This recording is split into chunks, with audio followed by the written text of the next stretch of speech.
Hello guys, मेरा नाम है सुमित कुमार और आप देख रहे हैं boost yourself win for me better. आज की वीडियो बहुत ही ज्यादा इंटरेस्टिंग होने वाली है। आज की वीडियो जो होने वाली है वो बैंक इमेंडेड फॉर्म पर होने वाली है।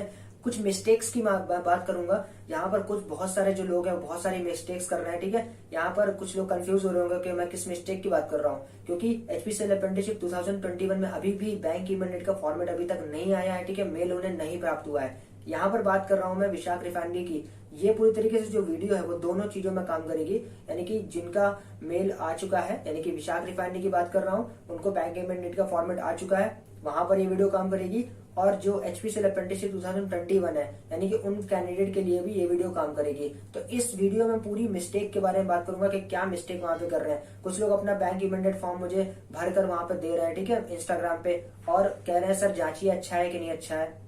अब मैं उनको जांचता हूँ अच्छी तरीके से, मतलब देखता हूँ, तो मुझे बहुत सारी गलती दिखाई देती है। तो उसी गलतियों को मैं बताऊंगा आपसे, और वो लोग मुझे बता भी रहे हैं कि ठीक है सर ये गलती मुझसे हुई है। तो उन गलतियों को मैं आपसे बता रहा हूँ अच्छी तरीके से इस वीडियो में। ठीक है, सबसे पहले बात कर लेते हैं कि एचपीसीएल अप्रेंटिसशिप 2021 का बैंक इमेंडेड फॉर्म कब तक आएगा, क्योंकि सुनने को अभी तक ये मिल रहा है कि बैंक इमेंडेड का फॉर्मेट है वो अभी तक एचपीसीएल अप्रेंटिसशिप 2021 वालों को नहीं मिला हुआ है। ठीक है, तो सबसे पहले बैंक इमेंडेड जो आपका आता है वो आपके नेट्स पोर्टल पर नहीं आता है। पहली चीज, नेट्स पोर्टल पर नहीं आता है। आप सर्च करना बंद कर दीजिए। वहां पे कुछ लोग क्या कर रहे हैं, नेट्स पोर्टल पर जाके सर्च कर रहे हैं बैंक इमेंडेड फॉर्म को अवॉर्ड लेटर के साथ में।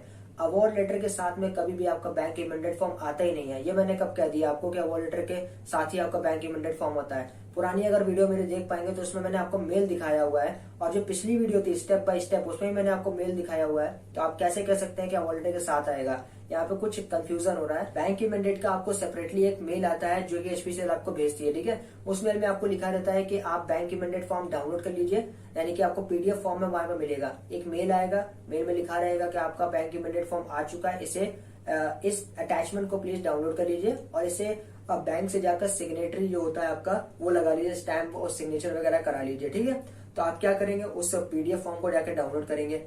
अब वो मेरे पास पीडीएफ फॉर्म है, मैं दे सकता हूँ आपको, लेकिन मैं दूंगा नहीं। क्यों नहीं दूंगा, क्योंकि वो जो पीडीएफ फॉर्म मेरे पास पड़ा हुआ है वो डिफरेंट भी हो सकता है जो आपके पास आएगा।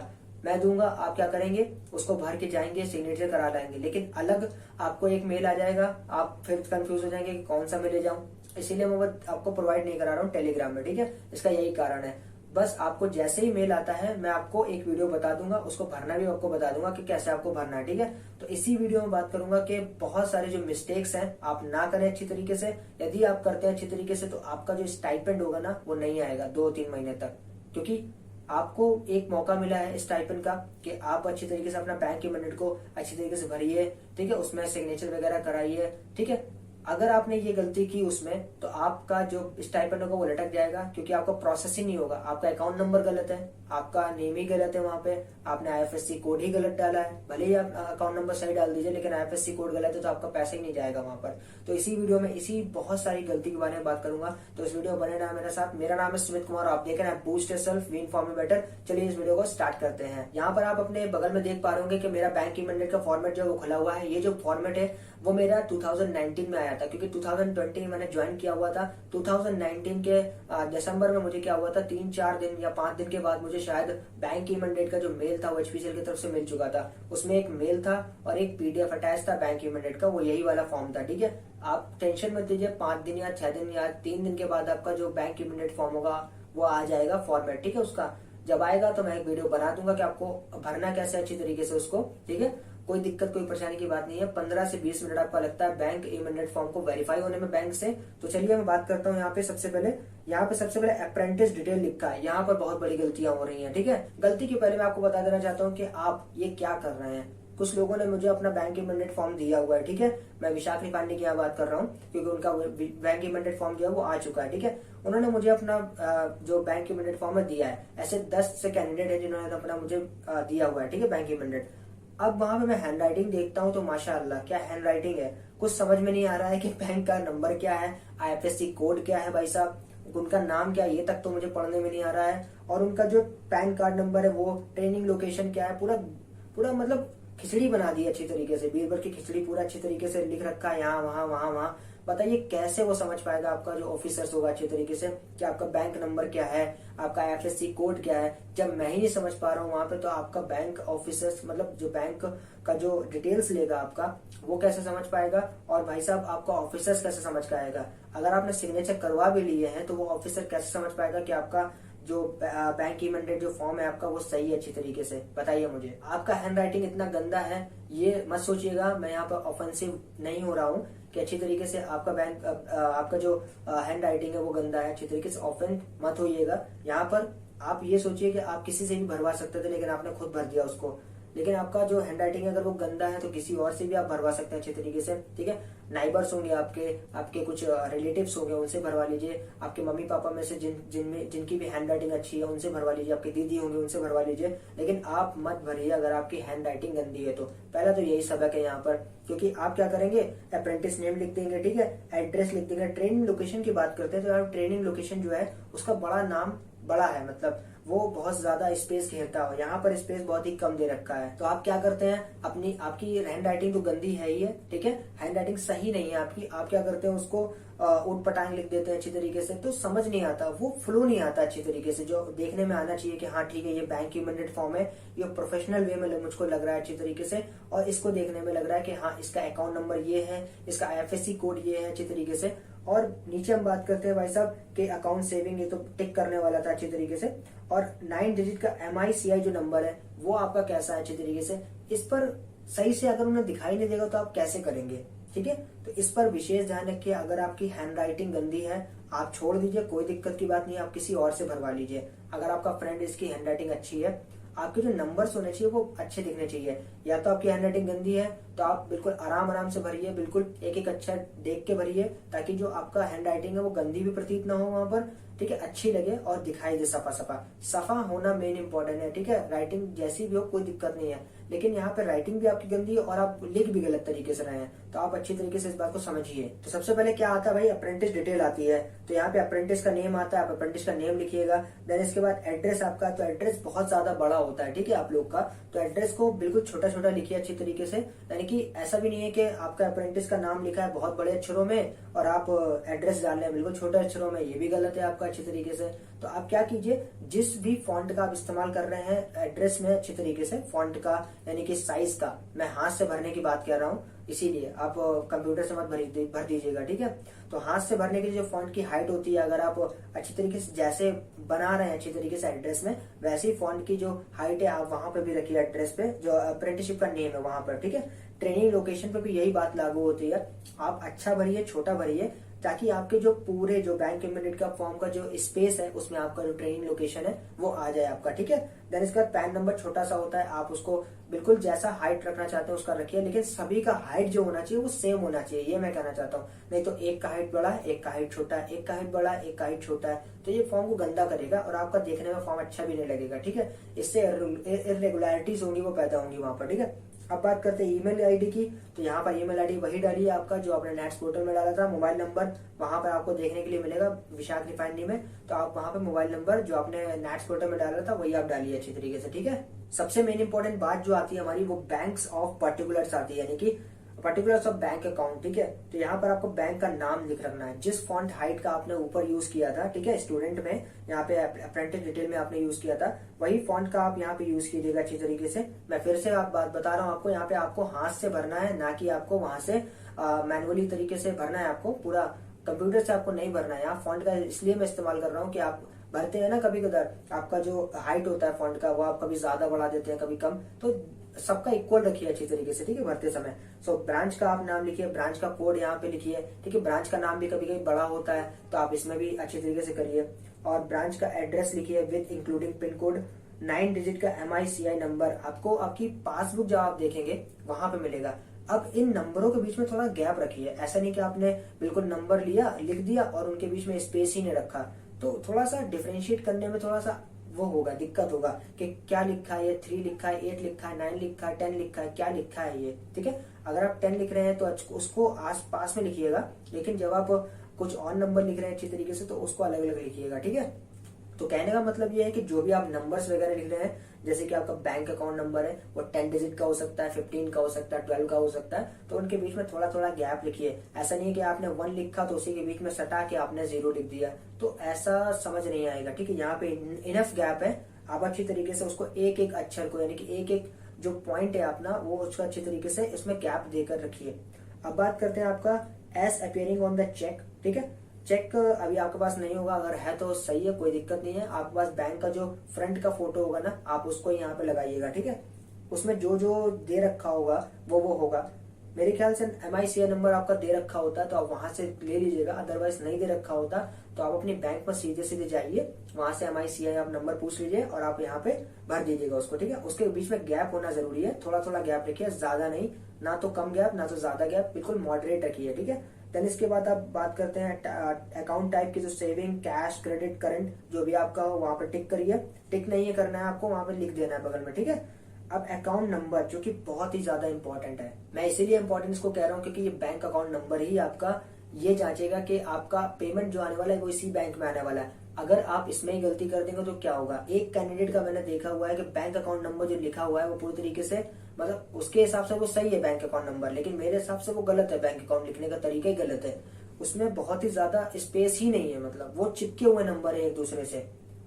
अब बताइए ऑफिसर जो होगा वहां पे देख रहा होगा, ठीक है, कि इस बैंक मतलब इस पर्टिकुलर स्टूडेंट का ये वाला बैंक अकाउंट है, ये वाला नंबर है, ठीक है, तो वो कैसे डिफरेंशिएट करेगा, क्योंकि उसको तो मतलब इरिटेशन होगी उसको देखने के लिए। बैंक अकाउंट जो आपका जो बैंक इमेंडेड फॉर्म है उसको देखकर ही इरिटेशन होगी उसको। ठीक है, तो आप ऐसा मत कीजिए, अच्छी तरीके से नंबर्स के बीच में गैप रखिए ताकि उसमें देखने में भी अच्छा लगे। और आप जब वहां पे करवाने जा रहे हैं बैंक का जो सिग्नेटरी है वगैरह, स्टैम्प वगैरह, उनको भी अच्छा लगे। यहाँ पे दो लोग आपका फॉर्म देखेंगे, पहला जो होगा ऑफिसर वहां पे जो बैठा होगा वो देखेगा, ठीक है, बैंक में, और जो ऑफिसर्स होंगे वहां पर वो देखेंगे HPCL में कि इनका बैंक अकाउंट का जो डिटेल है वो बिल्कुल सही है या नहीं है। अगर आपने बैंक अकाउंट का डिटेल सही से नहीं डाला तो आपका पेमेंट नहीं आएगा, ये मैं बिल्कुल फैक्ट बता रहा हूँ आपको। तो बिल्कुल इस पर ध्यान पूर्वक अपने बैंक अकाउंट नंबर को और IFSC जो कोड है उसको ध्यान पूर्वक आप भरिए अच्छी तरीके से। नीचे आप देख पाएंगे अच्छी तरीके से यहाँ पे दे रखा है कि IFSC code of the branch for RTGS और NEFT। ठीक है, यहाँ पर दो IFSC कोड दे रखे हैं। हालांकि इन दोनों में से एक जो कोड होता है वो आपके शायद बैंक की जो पासबुक होती है IFSC कोड, ये मेन इंपॉर्टेंट होता है। ये ब्रांच का एड्रेस है वही बता देता है कि आपकी ये ब्रांच है। ठीक है, तो इसमें आप अच्छी तरीके से अपनी पासबुक को चेक कीजिए, वहां पर लिखा होगा आपका। अगर आपको कंफ्यूजन है कि RTGS लिखा है, NEFT लिखा है या नहीं लिखा है, तो आप अपने बैंक में जाइए, जैसे आप वहां पे अपना सिग्नेचर वगैरह कराएंगे उनसे पूछ लीजिए कि ये RTGS क्या है और NEFT क्या है। तो वहां पे अगर बताएंगे आपका ये दोनों अगर IFSC कोड डिफरेंट होंगे तो वहां पर आप डिफरेंट अच्छी तरीके से भर दीजिए। अगर ये डिफरेंट नहीं होगा तो आप अच्छी तरीके से वही उसी मतलब IFSC कोड को जो आपके बैंक पासबुक में दे रखा है उसी को कॉपी कर दीजिएगा। तो फिलहाल मैं यही बताना चाहूंगा कि जब भी आप नंबर्स भरिए तो नंबर्स के बीच में आप गैप रखिए। ठीक है, बहुत ज्यादा नहीं रखना है, बहुत कम नहीं रखना है, चिपकाना नहीं है नंबर्स को, थोड़ा थोड़ा गैप रखना है ताकि पढ़ने में भी आसानी हो और उनको एक अच्छी सी लैंग्वेज में लिखना है। मतलब आपकी जो हैंड राइटिंग होनी चाहिए वो बिल्कुल साफ सुथरी होनी चाहिए। अगर आप हैंड राइटिंग आपकी गंदी है कोई दिक्कत नहीं है, आप दूसरे से भरवा लीजिए। अगर वो भी आपके पास अवेलेबल नहीं है, वो उनकी भी राइटिंग गंदी है, तो आप अपने हाथ से भरिए। लेकिन उनमें क्या कीजिए, आप अच्छी तरीके से उस जो लेटर्स हैं या फिर अंक हैं जो भी आपको भरने उसमें वो धीमे धीमे भरिए, बिल्कुल अच्छी तरीके से, बिल्कुल स्लो भरिए, ताकि आपकी जो राइटिंग होगी वो भी ठीक होगी आपकी। देन उसके बाद जो भी आपका हैंड राइटिंग होगा वो तो सुधर ही जाएगी आपकी, और जो अंक होंगे, जो लेटर्स होंगे वो साफ के साफ मतलब साफ आपको दिखाई देंगे। ठीक है, अब यहाँ पर आप देख पाएंगे कि यहाँ पर कुछ डिक्लेरेशन वगैरह दे रखा है। डिक्लेरेशन को पढ़कर आप अच्छी तरीके से यहाँ पे साइन कीजिएगा। अब यहाँ पे भी गलती आप करेंगे, साइन में आपका कैपिटल लेटर यहाँ पे दे रखा होगा। ठीक है, अगर कैपिटल लेटर में आपका दे रखा है तो आपको कैपिटल लेटर में ही भरना है वहां पे। ठीक है, अपना साइन करना है। अगर आप जल्दी के चक्कर में क्या करेंगे, आप अपना स्मॉल लेटर में ही भर दे रहे हैं तो फिर ये वॉल्यूशन हो जाएगा कि कैपिटल लेटर में लिखा है फिर भी आप अच्छी तरीके से स्मॉल लेटर में कर रहे हैं, तो आप कैपिटल लेटर में यहाँ पे करिए। ठीक है, authorise signature and official rubber stamp. यहाँ पर एक कैंडिडेट का मैंने ये बैंक इमेंडेड फॉर्म देखा है, वहां पे केवल मोहर लगी हुई है। ठीक है, सिग्नेचर नहीं है, लेकिन आपको सिग्नेचर भी वहां से करवाने, क्योंकि यहाँ पे लिख रखा है कि bank details to be confirm by the bank का सच कंफर्मेशन, ठीक है, shall be duly signed and stamped. यहाँ पे डूली साइंड ले रखा है और स्टैम्प दे रखा है। ठीक है, बाय द बैंकर्स, तो आपको साइन भी करा दें वहां पे। ठीक है, और बैंक की जो मोहर है वो भी लगवानी है। ठीक है, विदाउट साइन और विदाउट मोहर आपका चलेगा नहीं। ठीक है, ऐसा लगेगा कि आपने मोहर कहीं और से छाप ली है और साइन भी आपने कहीं और से करा लिया। ठीक है, तो साइन भी आपको कराना है, मोहर भी आपको लगानी है। ठीक है, ऐसा नहीं है कि दोनों में से कोई एक गायब है, तो दोनों ही आपको कराना है at the presence of your banker. ठीक है, जो भी वहां पे ऑफिसर्स वगैरह बैठे होंगे, बैंक में बात कर रहा हूं मैं, उनसे ही लगवाना है अच्छी तरीके से आपको। ठीक है, वो आपका जो बैंक इमीडिएट फॉर्म है वो वेरीफाइड कर देंगे, इसमें कोई दिक्कत की बात नहीं है। हाँ, सबसे पहले वहां पे आपका चार्ज भी लिया जाएगा, ऐसा नहीं फ्री ऑफ कॉस्ट है ये, हर एक बैंक का अलग अलग होता है। मैं बैंक ऑफ बड़ौदा की बात करता हूँ, मेरे समय में 2019 में मुझे 177 रुपीज वहां पे पड़ा हुआ था। तो आपका जैसे बैंक ऑफ बड़ौदा है या फिर बैंक ऑफ इंडिया है या सेंट्रल बैंक है, जो भी आपका बैंक है, हर अलग अलग बैंक में आपको अलग अलग पड़ेगा। ठीक है, प्राइवेट बैंक है आपका, प्राइवेट बैंक में अलग अलग पड़ेगा आपका, तो वो आप अच्छी तरीके से अपने बैंक में जाकर पूछ सकते हैं। अब दूसरे नंबर पे देख पाएंगे, please include cancelled photocopy of cheque. ठीक है, यहाँ पर मैंने किसी भी प्रकार का कोई भी कॉपी का चेक नहीं लगाया था, मतलब चेक मेरे पास था भी नहीं यहाँ पे, तो फोटोकॉपी में क्या ही लगाता, इस प्रकार से कुछ भी मैंने नहीं लगाया था। आप यही बैंक की मैंडेट फॉर्म को वेरीफाई कराकर ले जाइए अच्छी तरीके से, कोई चेक लगाने की जरूरत नहीं है, मैंने तो नहीं लगाया था, आप भी मत लगाइए। ज्यादा से ज्यादा हो सकता है तो आप अपना जो बैंक पासबुक है ना, उसका फ्रंट पेज आप लगा दीजिए, कोई दिक्कत की बात नहीं है। अगर वो चेक के लिए कहते हैं वहां पर आपसे, HPCL अप्रेंटिसशिप में जैसे ही आप डॉक्यूमेंट वेरिफिकेशन करवाएंगे, जैसे अगर आपसे कुछ कहा जाता है चेक के लिए, तो आप कर दीजिए वहां पर, अदरवाइज यहाँ पे चेक की कोई नीडेड नहीं है, क्योंकि उससे कोई मतलब भी नहीं है ना। आप फ्रंट का जो पेज है आपका पासबुक का, वो लगा दीजिए। मैंने भी यही किया हुआ था, आप भी यही कीजिए। तो आशा करता हूँ कि ये वीडियो आपको बहुत ज्यादा पसंद आया होगा, क्योंकि मैंने इस वीडियो में बताया कि आप कौन कौन सी गलतियां कर रहे हैं, जिसकी वजह से आपका जो फॉर्म है वो या तो अच्छा नहीं दिख रहा है, या तो आप अच्छी तरीके से उसमें कुछ गलतियां कर रहे हैं, कुछ फॉन्ट को आप सटा के लिख रहे हैं। ठीक है, अच्छी तरीके से कुछ फॉन्ट को आप बहुत दूर दूर लिख रहे हैं। ठीक है, कहीं पर आपकी हैंड राइटिंग है वो इतनी गंदी है कि जो आपका एड्रेस है, ब्रांच का एड्रेस है, वो तक उससे मिल जा रहा है, समझिए, आपके अप्रेंटिस के नेम से। ठीक है, तो आप उन में थोड़ा सा गैप रखिए अच्छी तरीके से, यानी कि अप्रेंटिस का नाम है ऊपर लिखा हुआ है, और आपका जो ट्रेनिंग लोकेशन का जो वेन्यू है उसको अच्छी तरीके से दूर दूर लिखिए। ठीक है, वेन्यू का जो एड्रेस होगा वो बहुत ज्यादा बड़ा होगा, अच्छी तरीके से उसको क्या करना है भाई साहब कि आप थोड़ा थोड़ा छोटा छोटा फॉन्ट लिखिए, वहां पे हाइट उसकी छोटी कीजिए अच्छी तरीके से, और अच्छा लिखिए। बस मेरा कहना ये है कि आप अच्छा लिखिए, ताकि जो दूसरा ऑफिसर है, आपकी जो बैंक इमीडिएट का फॉर्म है, वो अगर पढ़ सके तो कैसे पढ़ सके, वो बिल्कुल स्माइल के साथ पढ़ सके। ऐसा नहीं कि इरिटेशन से ही आपका पढ़ रहा है, चलो ठीक है पढ़ लेते हैं, ऐसा नहीं होना चाहिए।